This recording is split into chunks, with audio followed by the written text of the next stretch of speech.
శరణంటూ పలికేటి నీ భక్తులకు ముక్తి భుక్తి ఇచ్చి ఏలుతున్నావు. ఒకసారి నీ దర్శనం మాకు ఇవ్వు, నా భక్తి సేవలు అందుకో నీవు. గౌరీశ్వరా సర్వేశ్వరా, నా మదిలో ఈ చింత తొలగించరా.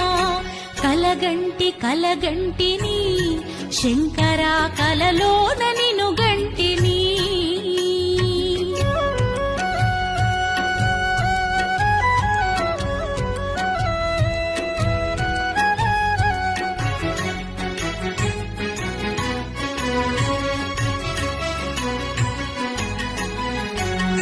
మారేడు దళములు నీ మెడలు వేశాను మా స్వామి శంకరా. మారేడు నీవని శిరసుంచి మొక్కాను.